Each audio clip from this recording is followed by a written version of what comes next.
In this guide, we're going to talk about how we can build a Python implementation for the abstract stack data structure. So by definition, a data structure is something that is abstract. It's more of a concept than something you can actually touch and feel. And so that can make it a little bit tricky to understand. And so what I'm going to do in this guide is walk through what a stack would look like in a real life application. And we're going to use the Python programming language in order to do it. And don't worry if you don't have any experience with Python, or maybe even if you don't want to learn Python, that's perfectly fine. Part of the reason why I picked it out was, one, it's one of the most popular programming languages out there, but also because Python is very close to just spoken English. And so even if you don't have any experience with it, you should be able to follow the logic, and hopefully it'll help you understand at a more practical level what stacks are and how you're able to use them. And so we're going to create a stack class in this guide. So a stack, and we'll create this class and say stack, and then parens, and then give a semicolon. That's how you can create a class in Python. But I'm not going to spend a lot of time talking about the syntax of the Python programming language. Instead, I'm going to talk about how you can build a stack using code. Now, a stack has several key processes that you need to be able to do. So the very first thing is you need to be able to add to a stack. And the way that we add to a stack is with the word push. So we're going to create the ability to push items onto the stack. Remember, the easiest way to think of a stack is to think of a stack of books or a stack of anything. You start with one item, then you add another item on top of that. Then you add another item on top of that. You could say you push an item on top of it. And then by the end, you have this full stack of items. Now, if you want to take an item off, then you pop it off of the stack. And you keep on popping until you don't have any items left in that stack. And so that is exactly what we're going to build, is the ability to add and the ability to remove. And then there's one other method that is quite helpful, which is called peek. And a peek method allows you to simply look at the last item on that stack. So we're going to build out those three. In order to create a stack, we're going to start off with what's called a initializer function. And this is going to give us our initial list, or if you're coming from another programming language, lists in Python are what are called arrays in other programming languages. So we're going to say, we're going to start with def and then 2 underscores, init followed by 2 underscores, and then pass self into it. Once again, we're not going to talk a lot about Python. This is simply giving us a way of starting. So anytime we create a stack, we're going to start with an empty list of items. And so we can do that by saying self.items equals this empty list. And that's all we need to do in this init method. Everything else from this point on are going to be to create those methods, the push, the pop, and then the peek. And then I'll create one more that can be pretty helpful, which gives us the ability to retrieve all of the items in a stack. So let's start off with push. So I'm going to say def push. And in Python, whenever you have a method inside of a class, you first pass self to it so that it can access those items. Because what we're trying to do is we want to have the ability to add on to this items list. So we need to have access to that stack. So we're going to say push self, and then we're going to take in an item. Now, don't let the word item or items confuse you. We could call this ASDF. We could call it X. We could call it whatever we want. These names are completely up to us. I think item makes the most sense. Follow that with a semicolon. And then we're going to say self.items.append. This is something specific to Python. Many programming languages like Ruby and some other languages actually have a push method, because the word push is so popular, because when people are learning algorithms and data structures, they're used to using words like push.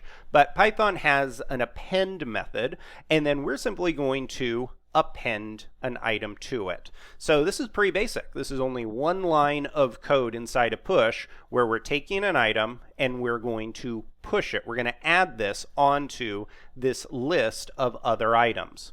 So now let's create the pop method. So I'm going to say def pop, and pop is only going to take in self as an argument, because when we call the pop method, all we're doing is removing an item from the stack, and that's it. So with pop, we're going to say, after a semicolon, return self.items, and then pop. Now, don't let this confuse you if you're not familiar with Python. Python actually has a pop method on top of their list module. So right here, because we're using these brackets, that's a list. Pop is a method that you can call on a list, and it removes the very last item. It's literally doing exactly what our pop method here is doing. Technically, we could also do something even more manual. We could do something like self items, and then here we could say -1 in brackets, and this would do something pretty much the same. It'd grab that very last item off. I don't really like that, because the pop method, it allows for us to use something native. It's directly built into the Python programming language, and so it gives you the ability to not have to deal with edge cases, because if you use that -1 bracket syntax, then you'd have to also check to see, are there items in the list? Because if it's a empty list and you call pop and you did that -1, you'd get an error. So we don't want to deal with that. We're simply going to use the native method built in. So we're creating our own version of pop here, but it's in the stack class. This pop method here is in the list module directly for Python. And we're saying when we call pop, we want to access the very last item in our stack, in our list. And then lastly, let's call, before we build the peek method, let's create a method here called getAll. We're going to pass in self to it, and then this is going to return self.items.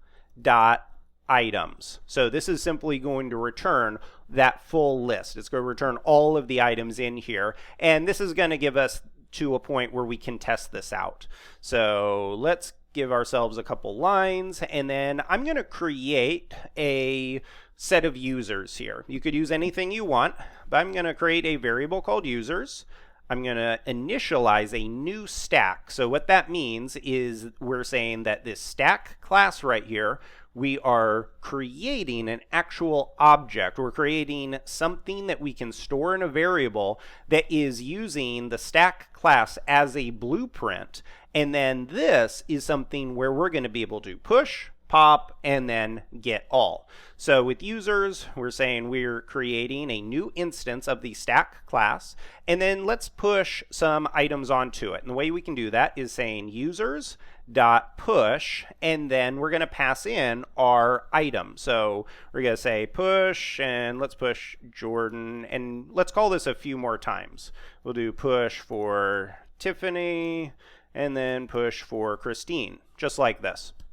Let's see if this is working. So I'm going to say print users dot get all, and then we'll see if this gives us all of these items, all of these users in our stack. So I'll switch over here, and let's just run this Python stacks, and then this is just a stack.py module. Now, if you do not have Python installed on your system, and you don't want to go through the process of installing it or anything like that, but you'd still like to follow along, a really helpful tool is called Replit, and it's completely free. They have a free version, and you can actually create you have to create an account, but then you can create a online REPL, which gives you the ability to write Python code along with some other programming languages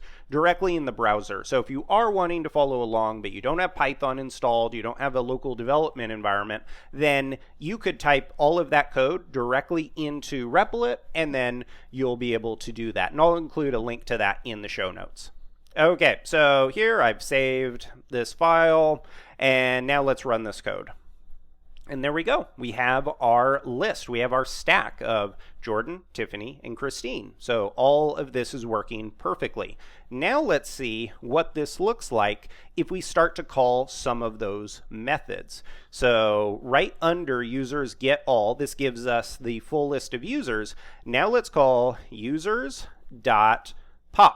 And then I'm going to simply call this method. And actually, let's store this. You don't need that. I'm used to writing a lot of JavaScript code lately. So let's say that we want to pop a user off. We're going to say removed user, and we're going to set it equal to users.pop. The reason why we can do that is, notice here where I said return self.items.pop. This is going to actually return the user that's getting removed, which this can be very helpful. And the pop method is, when you're working with data structures, it expects that you're actually going to return that value when you call pop. You're not just deleting it from the stack, you're returning it so you can do something with it. So remove user, and then let's print out that user. And then now let's also print get all again. So what this is going to do, it's going to say when we call get all here, it's going to be at this state where we just added those 3 users. Now we popped a user off the stack. We're printing that out, and then we're going to see what our get all method returns after we've popped, because if all of this works, then it should print out the 3 names we added, but then it should print out the single name we removed, and then lastly, it should show the new updated stack with that last user removed. So let's see exactly how this works. So let's run it again. And there we go. That worked perfectly. So we have the full set of names, we removed a name, and then it returns and shows us the new updated version of the stack, which has a person removed. So this is working exactly like how we'd imagine. Remember back to the book example. When we take a book off of that stack of books, then what's left is all of the previous items that we added. So this is giving us exactly what we're looking for. We only have one other thing that we're going to do, which is build out that peek method. So let's build that out. I'm going to say def peek, and then peek is going to call self. Peek is very similar to pop, except we're not removing an item. In this case, we are simply going to see the very last item and that last user that is in the stack. So we have to do one check here. So I'm going to say if not, and then I'm going to check the length of self.items, and I'm going to say, so if the length, and so this is just saying, like for this name, Jordan, Tiffany, and Christine, this right here, the length is going to be 3. If we run it here, it's going to be 2. If we call it when there are no items in the stack, it's going to be 0. So what we're checking here, I'm going to say as long as the length of items is not equal to 0. So in other words, as long as it's not empty, I want you to show and return self.items and then -1, just like this. So kind of like I was telling you about how it would be possible if we extended the pop method. We could rewrite that using the last item, and we could manually remove it. No reason to do that because we have pop here, and that built-in method does all that work for us. Here, what we're saying is I want to return the value. Now, this is not going to remove it. Peek only gives us access to view the data, but it's not going to remove it. And so we can test that out here. So instead of saying users.pop and removing the user, I'm going to say, last user here and call users.peak and then print out the last user. And now let's see what the difference is, because this is really helpful to tell the difference between peak and push. So let's run this one more time. And there we go. That's all working perfectly. When we ran it the first time, it showed our 3 items in the stack. Then we got access to view that very last user.